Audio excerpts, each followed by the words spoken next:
crossed swords Prempeh, the king who refused to bow before Ghana was called Ghana. Before independence, before colonial rule tightened its grip, there was a king who chose dignity over surrender. His name was Otumfuo Onana Aguiman Prempeh. And this is the story of the king who was taken from his land, but never lost his crown in spirit. In the late 1800s, the Ashanti Kingdom stood strong in the forest region of West Africa. Kumasi was its heart, a city of gold, trade, warriors, and sacred tradition. At the center of Ashanti identity was something powerful, the golden stool. It was not merely a seat. It represented the soul of the nation. When Prempeh became king in 1888, he inherited more than authority. He inherited a growing threat. The British Empire was expanding across Africa.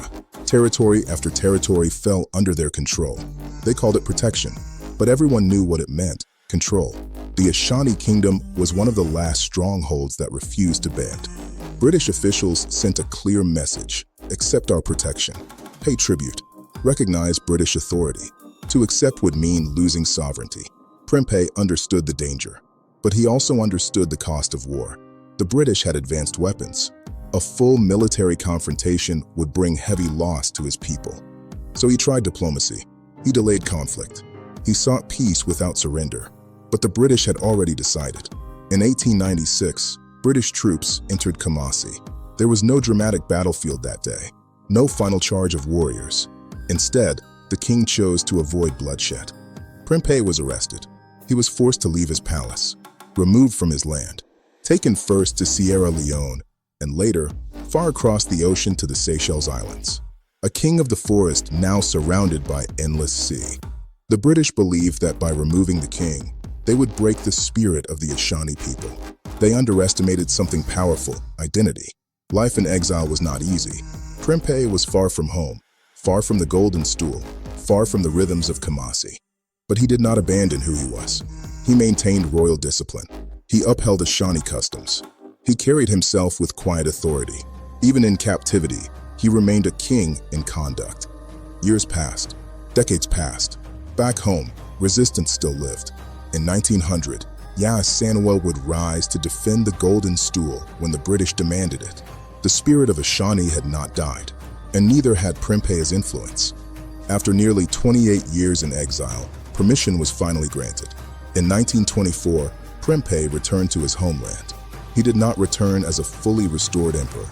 Colonial rule still existed, but he returned as a respected leader of Kumasi. When he arrived, the people gathered in large numbers. Drums echoed. Elders welcomed him. He had left as a captured king. He returned as a living symbol. Age had changed him. Time had passed, but dignity remained untouched. Prempeh's story is not one of dramatic battlefield victory. It is a story of endurance. He understood that reckless pride could destroy a nation. Sometimes restraint protects the future. He endured exile without surrendering identity. He lost power, but not respect. He was removed from his throne, but not from history. Today, he is remembered as a king who stood firm in quiet strength. History often celebrates those who fight loudly, but sometimes the strongest resistance is survival. Prempeh teaches us that leadership is not only about ruling. It is about preserving your people, your culture, and your dignity, even when the world tries to take it from you. And though he was sent across the ocean, the spirit of Ashanti never left him. Visit Adedukia Barnaba's YouTube channel for more videos like this. Thanks for watching.